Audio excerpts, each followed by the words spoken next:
তো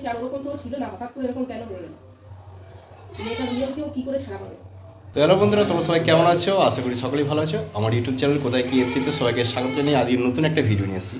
তো আজকে আমি যে মায়ের কাছে এসেছি, এই গ্রামটির নাম হচ্ছে গন্যা। তো এই মা স্বপ্নদেশে আসেন, ঠিক আছে, মানে স্বপ্ন দিয়ে এখানে আসেন। কখন বিসর্জন করতে হবে সেটা উনি স্বপ্নেই বলে দেন আর কি।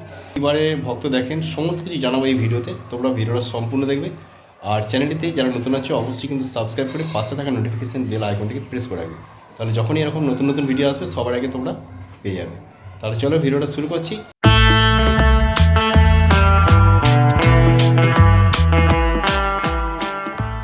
পশ্চিমবঙ্গের পূর্ব বর্ধমান জেলার গন্যা গ্রামেই রয়েছে রাধা গোবিন্দের মন্দির, আর তার ঠিক পাশেই রয়েছে জাগ্রত মা সিদ্ধেশ্বরী মন্দির। এই মন্দিরটি কয়েকশো বছরের পুরনো। এই মন্দিরে প্রেম, ভালোবাসা, জোড়া লাগানো আবার কাটানো, এই সব সমস্যা নিয়েই আসেন অনেকেই। তার প্রমাণও দেখাবো আজকের এই ভিডিওতে। তবে ভিডিওটা সম্পূর্ণ দেখতে হবে।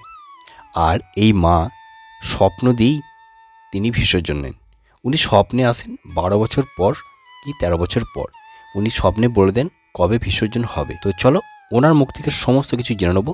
তবে ভিডিওটা সম্পূর্ণ তোমরা দেখতে থাকবে। হ্যাঁ নমস্কার, বলছি আপনার নাম কি? আমার নাম সনদ সনদ কি? বাগদি। সনদ বাগদি। তো আপনি এখানে কি কি কাজ করেন এখানে? এখানে মায়ের সেবা করি, এই চেষ্টায় মায়ের পরিচর্যা করি। আচ্ছা আচ্ছা, এটা কি গ্রামের ঠাকুর না আপনার নিজস্ব? এটা না, এটা গ্রামের নয়, এখন মা তো সবাই এটা ঠিক, তবে এই আমাদের 16 ঘরের ঠাকুর। 16টা ঘরের ঠাকুর। আচ্ছা আচ্ছা, এটা কখন পুজো হয় তাহলে? এটা কার্তিক মাসে। কার্তিক মাসে? কার্তিক মাসে অমাবস্যায়। কার্তিক মাসে অমাবস্যাতে। আর এমনি নিত্য সেবা তো হয়? হ্যাঁ। আচ্ছা আচ্ছা। শনি মঙ্গলবার ধরে দেখাশোনা করি, সাধুগণনা এইসব করা হয়। মানুষের ভালো মন্দ, একটু জোরে বলুন। মানুষের ভালো মন্দ দেখে শনিবার মনে করুন যে শনি মঙ্গলবার মনে করুন যে এই যে খরিদ্দির আছে তাদের সুখ অসুখ, দায় বিপদ এইসব দেখার জন্য হাত গণনা করে বা খড়ি পেতে দেখা হয়। ও, খুঁড়ি পেতে এখানে দেখা হয়। হ্যাঁ। আর এখানে দেখলাম একটা মেয়ের বাঁধা রয়েছে, ওটা মানে বিসর্জন হয়ে যায়, ওটাও মা কালীর মূর্তি তো? ওটা আপনার হচ্ছে তোমার 12 বছর কি 14 বছর মা যখন স্বর্ণদাস করবে তখন তার কায়া পাঠায় মানে বিসর্জন, তখন ওই মেয়াদটা তৈরি হবে। তৈরি হওয়ার পর ওটা যখন ফিটিং হয়ে যাবে তখন একদিকে মা ঢুকবে একদিকে বেরোবে, মানে ওর আসন ছাড়া করা যাবে না। ও মানে স্বপ্ন না দিলে ওটা বিসর্জন? না, আচ্ছা, স্বপ্ন না। মানে উনি স্বপ্নে বলে দেবেন যে কখন? হ্যাঁ, উনি যে পুরোহিত তাকে সামনেই বলে দেবে যে আমি এরপর। তাহলে এখানকার পুরোহিত কে আছে এই গ্রামে? এখন আমি। আচ্ছা, আপনার কি বলবো? আচ্ছা আচ্ছা, মানে আপনি থাকাকালীন এটা এখানে বিসর্জন হয়েছে একবার? হ্যাঁ হ্যাঁ, আমি থাকাকালীন 1 বছর হয়েছে। একবার হয়েছিল? এই চলছে তোমার 8-এ পড়লো। মানে আপনার কি স্বপ্ন দিয়েছিল? হ্যাঁ।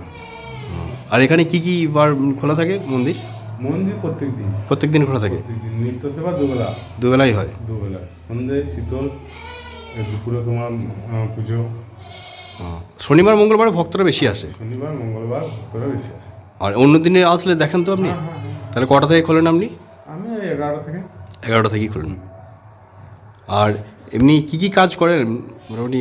ভক্তরা যা এসছিল এখানে সব রকমই। সব রকম কাজ করেন? সব রকম। মানে ওটা গণনা করে বলে দেন? আচ্ছা আচ্ছা। এরপর যে যেরকম আশা নিয়ে আসে, যে যেরকম মনে করো সব সমস্যা নিয়ে আসে, সেই সমস্যা যদি সমাধান করার মতো আমার আয়ত্তের মধ্যে থাকে বা ক্ষমতা হয় তাহলে আমি বলে দিই হ্যাঁ যে এইটা এই করলেই হবে, সেইভাবে করি। তা সেরকম একটু বলুন দেখি একটু, মানে কী কী কাজ হয়েছে, ভক্তরা এসছে এরকম মনে আছে আপনার? হ্যাঁ, কত রকম। এই যে মনে করো ছেলে মেয়ে যে এখন যেরকম মনে করো চলছে, যে মনে করো এই ছেলে ওই মেয়ের সঙ্গে মনে করো সম্পর্ক রয়েছে, যে কাটাকাটি বা স্বামী স্ত্রীর মেলমিলিনে হচ্ছে না, সেই সব কাজ করেন? হ্যাঁ, সব রকম। মানে কাটিয়ে দেওয়া, জোড়া লাগার সমস্ত কাজ করেন? মানে হয়তো কারোর হয়তো স্ত্রী পালিয়ে গেছে বা স্বামী চলে গেছে, আসছে না, সেগুলো মারধর করছে মনে করো কেউ, সেগুলো সব করে দিতে পারেন? হ্যাঁ হ্যাঁ। আর এমনি দূর থেকেও করা যায়? হ্যাঁ, দূর থেকেও করা যায়। দূর থেকে করতে গেলে একটু টাইম নেবে। আচ্ছা, কী কী লাগে ওই জন্য? মানে অনেকের তো এরকম সমস্যা চলছে। সমস্যা নিয়ে যাবে তার সেরকম মনে করো ওষুধ আছে, সেরকম একরকম তো নয়। মনে করো সমস্যা তো অনেক রকম আর নিয়ে আসে না। আচ্ছা। যে যেরকম সমস্যা নিয়ে আসবে তার সেরকম। আর এই জন্য টাকা পয়সা কত নেন তাহলে? যেরকম হবে, তোমার যেরকম সমস্যা হবে সেরকম পয়সা করি ব্যাপার আছে। মানে আর তাও কত একটু শুনতে পারি একটু? হ্যাঁ 200-500 টাকা ধরা কোন।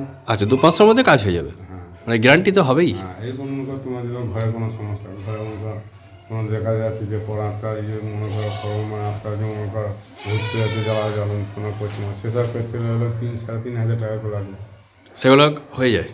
সেগুলো ব্যবস্থা করবো এখান থেকে পাবো। না অনেকে কি করছে মানে বলছে কাজ হবে দিয়ে তারপরে কাজ হচ্ছে না আর কি, না, সেটাই আর কি, সেরকম- তারা গ্যারান্টি দিচ্ছে।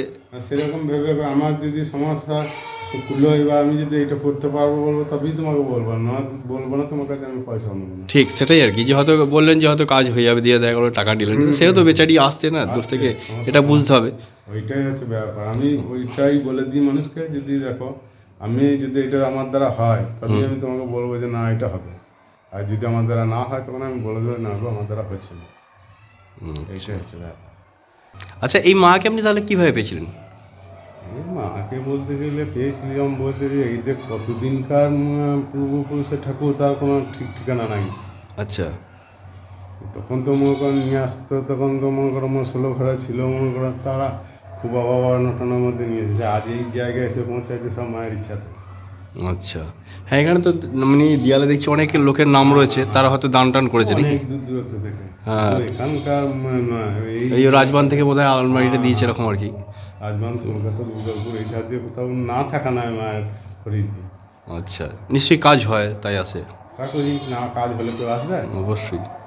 আর এমনি বাচ্চা এইসবের কাজ হয় তো? হ্যাঁ হ্যাঁ, বাচ্চা হচ্ছে না মনে করুন যাক, তারপর এমনি কাজ করা হয়, প্রেম ভালোবাসা এগুলো সবই হয় সব বলছেন? সব রকম ঠিক আছে। সব। আচ্ছা বলছি যে এই বিসর্জনটা যেটা হয় ওটা কখন হয় যেন? ওটা ওটা ফাল্গুন মাসে হয়। ফাল্গুন মাসে, হুম। মানে প্রচুর ধুম হয় নিশ্চয়ই। প্রচুর ধুম বলে বোঝানো যাবে না মনে করো। মানে এখানে কটায় ঠাকুর বেরোয় তাহলে? এইখানে ঠাকুর বেরোবে মোটামুটি ধরুন এখন 12টা বেরোলে মোটামুটি এখন 5টা সূর্য থাকতে থাকতে তোমাকে বিসর্জন দিতে হবে। তারপর ওই যে বাস স্ট্যান্ডে যে বড় পুকুরটা রয়েছে ওইখানে বিসর্জন হয়। আর মা আমাদের এমন সিস্টেম, কোনো গাড়িতে চাপবে না কিন্তু কাঁধে যাবে। আচ্ছা মানে কাঁধে কাঁধে করে পুরোটা নিয়ে কাঁধে যাবে? করে গোটা গাঁ ঘুরতে হবে। এই একটা ওই যে একটা ঢুকবে একটা ঠাকুর ওই ওই এখন ওই সব ঢুকবে। ট্রাক্টরে হেনা তেনা চাপিয়ে নিয়ে ঘুরে ঘুরে আচ্ছা, আচ্ছা। হ্যাঁ, ও এখন ফাঁক যাবে না, ওই একদিকে ঢুকতে ঢুকবে, হবে এক আর মুখে একদিকে বার ঢুকবে, ও করতে এক হবে। মুখে বেরোবে। বার করতে হবে। ও মানে আর চুলকে আর মানে ওকে রেডি করে তবে হবে, তার দিন পর্যন্ত ওকে রেডি করে নিতে হবে। আচ্ছা আচ্ছা। আর যে করবে ঠাকুরটা আতর তেলে ভাত। হুম যতদিন না পরিষ্কার হচ্ছে বলো হুম। ততদিন আতর তেলে ভাত। যে প্রতিমাটা যে মনে করো ফিটিং করবে তার মনে করো সে মনে করো ভাত খেয়ে বা মুড়ি খেয়ে এসব কোনো সিস্টেম নাই। আর যতদিন করবে হ্যাঁ তো মানে ততদিন উনি আতপ চালে ভাত খাবেন? আতর তেলে ভাত খেতে হবে। সেদ্ধ তেলে ভাত। আচ্ছা আচ্ছা আচ্ছা। ওরকম তো ছিল না, হঠাৎ করে এরকম কেন হয়ে গেল? মেয়েটা বিয়ে কেউ কি করে ছাড়া পাবে?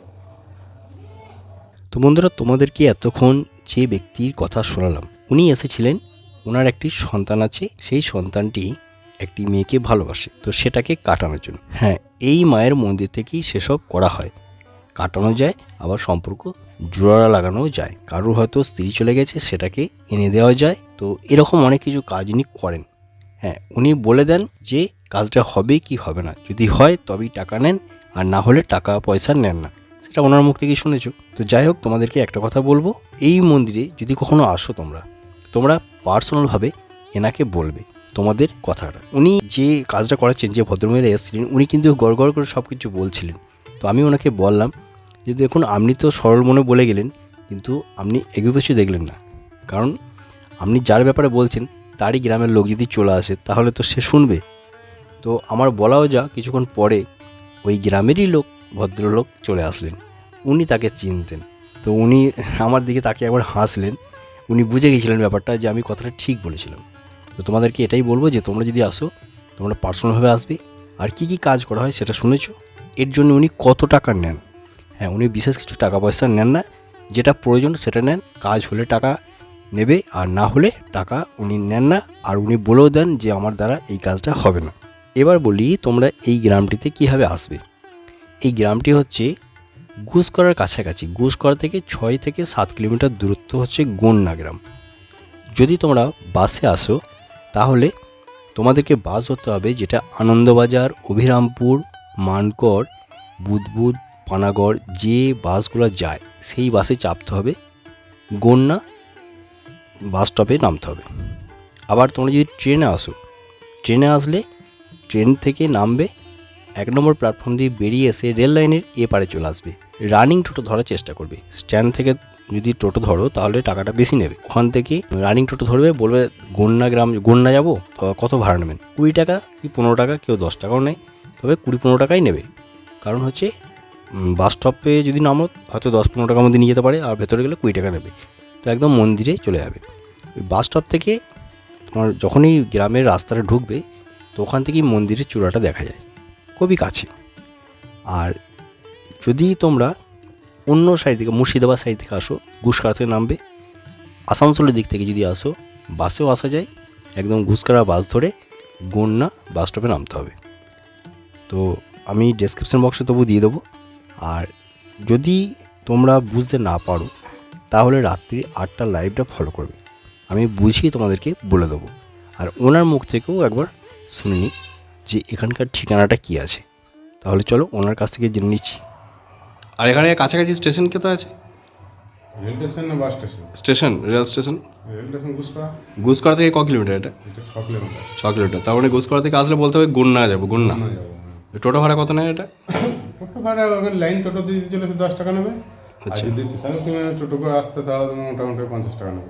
রিজার্ভ করে আসলে 50 টাকা নেবে। আর এখান থেকে এমনি টোটো পাওয়া যাবে? হ্যাঁ, লাইন অ্যাভেলেবল টোটো। আচ্ছা, গন্যাতে এমনি গন্যা মোড় থেকে তো একটুখানি রাস্তা, হেঁটে আসতে। ঘুষকরা থেকে দেখে যাবো 6 কিলোমিটার বললেই হবে। আচ্ছা। আর এখানকার মানে পোস্ট অফিস কোথায়? এখানে পোস্ট অফিস আছে দাঁড়িয়াবো, দাঁড়িয়াপুর পোস্ট অফিস। আর সামনে গ্রামটা। আচ্ছা, থানা? থানা আসলাম। আউসগ্রাম থানা। আচ্ছা। তাহলে বন্ধুরা, আজকে এই ভিডিওটা এখানেই শেষ করছি। সবাই ভালো থেকো। আর ভিডিওটা যদি ভালো লাগে অবশ্যই কিন্তু একটা লাইক দেবে।